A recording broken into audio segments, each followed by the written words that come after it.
Hello friends, अस्सलाम वालेकुम। जैसे कि आजकल सर्दियों का सीज़न चल रहा है तो हमारी स्किन काफ़ी ड्राई हो जाती है।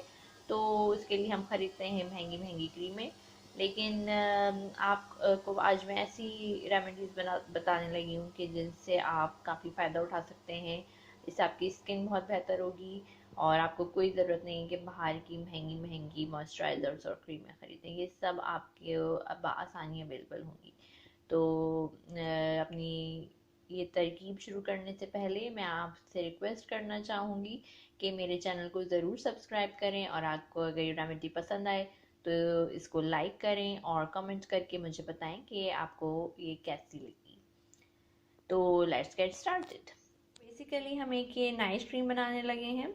इसमें सिर्फ 4 इंग्रेडिएंट्स यूज़ होंगे जो कि हमारी स्किन के लिए बहुत ही ज़्यादा फ़ायदेमंद हैं, जिसमें एलोवेरा जेल है, rose hip oil, vitamin A oil और रोज़ वाटर। इसके मुताबिक मैं आपको थोड़ी बहुत इन्फॉर्मेशन भी दूंगी ताकि आपको पता चले कि जो चीज़ आप मिक्स करें आपकी स्किन के लिए क्या उसमें काम कर सकती है। तो एलोवेरा जेल जो होता है वो वेरी हाई हाइड्रेटिंग और सूदिंग और कूलिंग इफेक्ट्स होते हैं इसके, और it can also help sunburn, sun tan और ड्राई स्किन।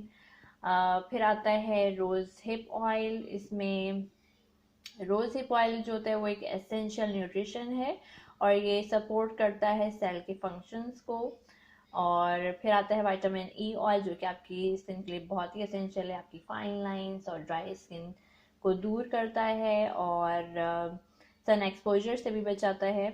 फिर आता है हमारा रोज़ वाटर जिसमें शामिल है the rose water also can help maintain pH level और it also can control excess oil. तो अगर आपकी स्किन बहुत ज़्यादा ऑयली है तो भी आप रोज़ वाटर यूज़ कर सकते हैं। तो इससे जो आपकी स्किन का लेवल है वो बिल्कुल अच्छा रहेगा। तो ये 4 चीज़ों के साथ हम अपनी नाइट क्रीम बना रहे हैं। तो आइए देखते हैं कि कैसे बने। 2 टीस्पून एलोवेरा जेल शामिल किया है। अब मैं इसमें 3 ड्रॉप्स रोज़ हिप ऑयल के डालें। फिर हम इसमें डालेंगे vitamin E oil, 3 drops of vitamin E oil और रोज़ वाटर। ये भी कोई 3 से 4 ड्रॉप्स ही इसमें जाएगा। अब इसको आप मिक्स करें, अच्छी तरह से मिक्स करें। तो इसकी कंसिस्टेंसी कुछ ऐसी क्रीमी होनी चाहिए और ये बिल्कुल रेडी है। तो अब ये रेडी है। आप इसको किसी भी प्लास्टिक के एयरटाइट कंटेनर में सेव कर लें और इसको फ्रिज में रखें। 3 से 4 दिन तक आप इसे आराम से यूज़ कर सकते हैं। लेकिन उसके बाद आपको ये फ्रेश बनाना होगा तो इसलिए बहुत ज़्यादा क्वांटिटी में ना बनाएं और इसको ज़रूर यूज़ करें। आप इसके रिजल्ट्स बहुत अच्छे देखेंगे। तो अगर आपको ये वीडियो पसंद आए तो ज़रूर लाइक करें और यूज़ करें, मुझे बताएं कि आपको कैसा लगा। ये देखिए मैंने इसको एयर टाइट कंटेनर में रख लिया है। अब मैं इसको फ्रिज में रखूँगी और हम इसको 3-4 दिन के लिए आराम से यूज़ कर सकते हैं। उसके बाद हम ये फ्रेश बनाएंगे। आप इसको ज़रूर यूज़ करें, आपको इसके रिजल्ट बहुत अच्छे मिलेंगे। सिर्फ अगर कोई एलर्जीज़ है तो उसका ख्याल रखिएगा।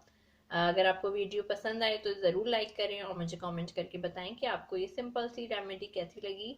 और फिर किसी नई वीडियो और रेसिपी के साथ दोबारा से मिलेंगे। अपना ख्याल रखिए। अल्लाह हाफिज़।